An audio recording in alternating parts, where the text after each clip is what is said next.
What this amendment attempts to do is approach the issue with the seriousness with which I think Americans would like us to approach it.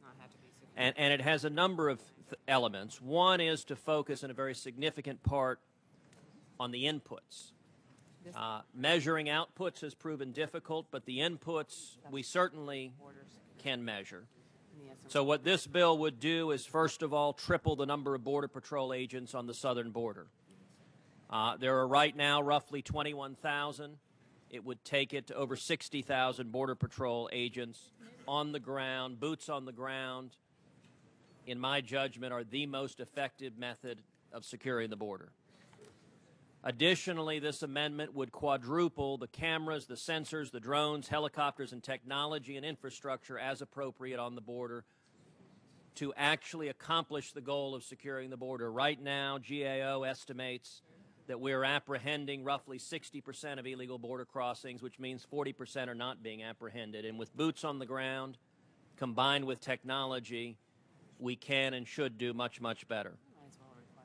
In addition, this amendment would require the completion of the U.S. visit system with biometric entry and exit. Now, that's been mandated in law, and yet the executive branch has not complied with that law and implemented that system, and that goes directly after the problem we know is quite significant of visa overstays. Roughly 40% of those here illegally are here illegally through visa overstays. And finally, it would require operational control over 100% of the southern border. Now, I would note current statute requires the Department of Homeland Security to measure operational control, and yet Secretary Napolitano came before this committee and told this committee that notwithstanding the law Congress had passed and the President had signed, DHS no longer even measures operational control, nonetheless endeavors to comply with this. And this requires that they, in fact, secure the border.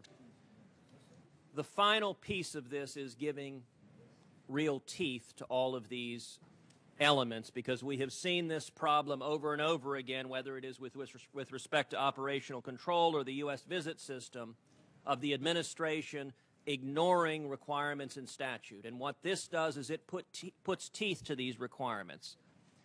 In particular, if DHS fails to substantially comply with all of these trigger requirements within 3 years, the salary of DHS political appointees would be cut, and additionally, 20% of DHS's budget with respect to these border control provisions would be put in a block grant to the states to carry out these functions. So it puts a real incentive for DHS to follow the terms of the amendment. I think if this amendment were adopted,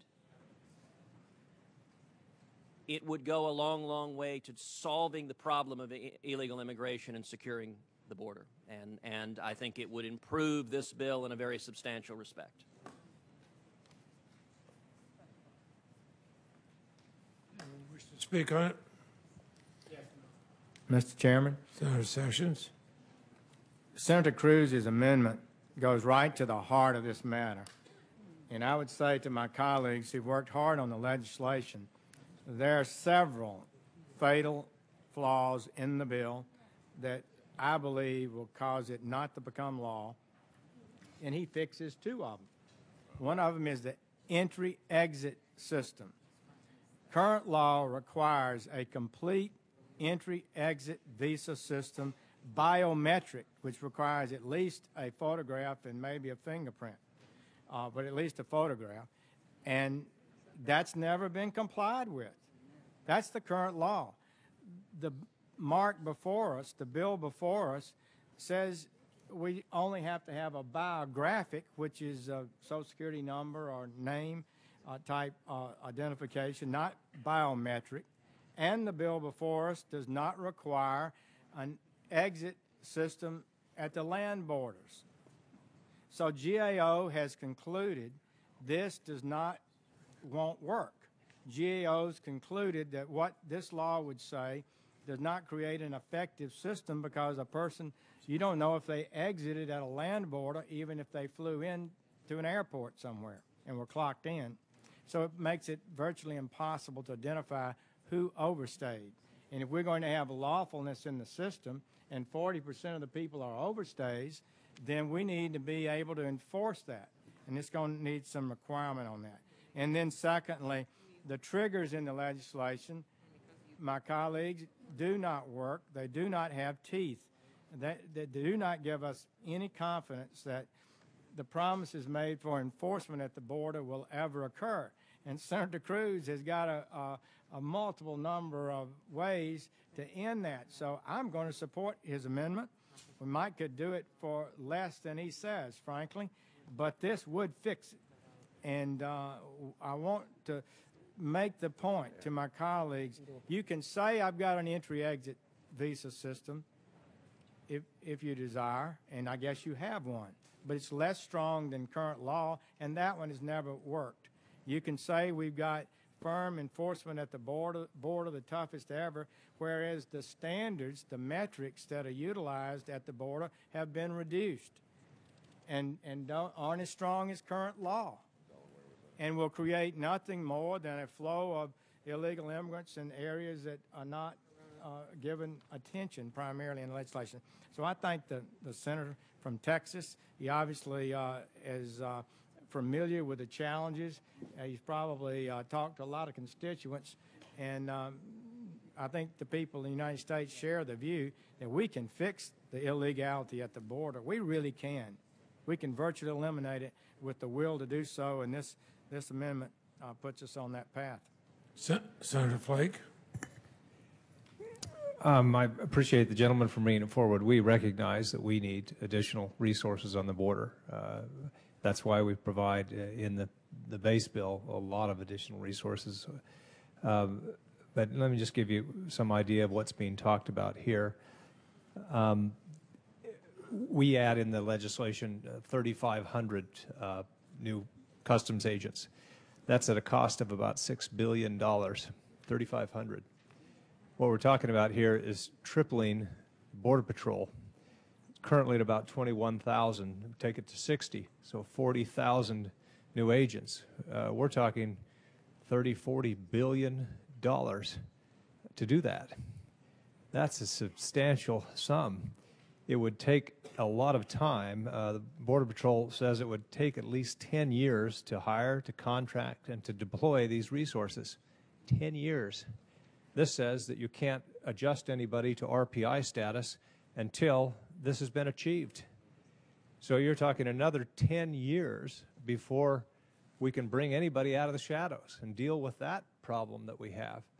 So I appreciate, and I know it's sincere, a desire to put more resources on the border, but we have fiscal restraints here and also some time restraints as well, and I just hope that we recognize those as we go forward and vote on an amendment like this. And I appreciate it. I appreciate the spirit with which this is brought. Like I said, I think that nearly all of the amendments today are meant to improve the bill and to improve border security. And we need improved border security. I think that if we look at this, it's just probably somewhere we can't go. I yield. When I look at all these things, I'm a little bit concerned that it would quadruple the number of cameras, quadruple the number of sensors, quadruple the number of drones, quadruple the number of helicopters. These are met in Arizona, California, New Mexico, and Texas. Get a fifth of all of DHS money that's set aside for the 50 states. I think I'd like to either be a governor of one of those states or be the company that makes the drones and the helicopters. But Senator Schumer, you sought recognition. Look, we all want to strengthen the border. We know that. Our bill has done more than any bill, but it does it in a smart way. To quadruple the Border Patrol, when most experts will say that is not the place we're most deficient. We are far more deficient in the air. We are far more deficient with the new kinds of electronic detectors. All of the technological advances that, frankly, many of them were made by the military as we fought in Iraq and Afghanistan, can really help secure our border. I know some people are worried about it, but I think the drones are a tremendous, tremendous opportunity on the border as well.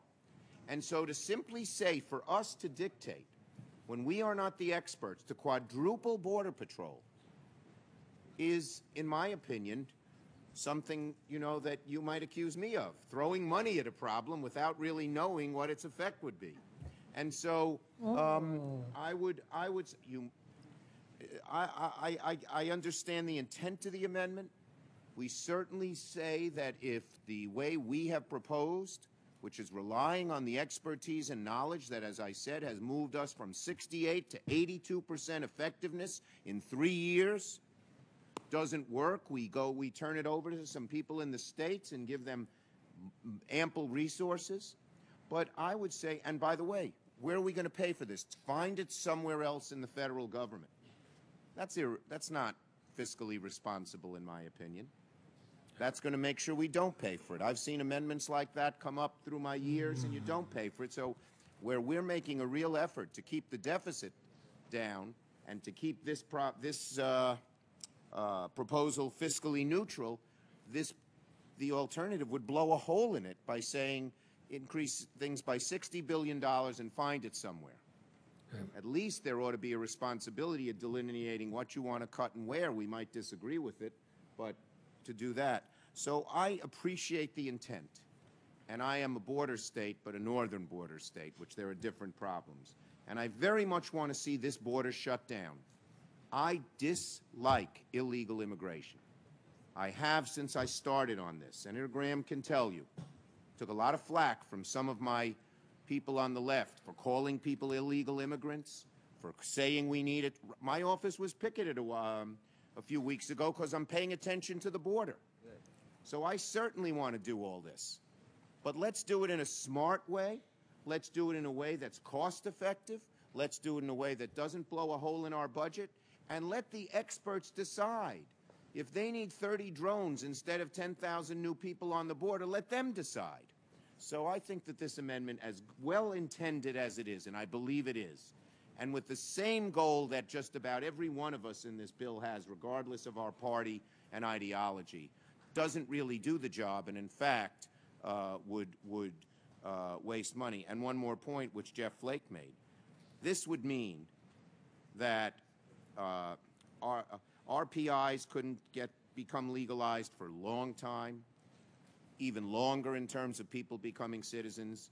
Look, if you don't want a path to citizenship, if you don't want to see those who are now working here illegally work legally, you're not going to be for this bill. We know that. I believe that's a slender number of people in this United States Senate. I believe it's not a majority of people or close to it in the House, and it's certainly not a majority of Americans.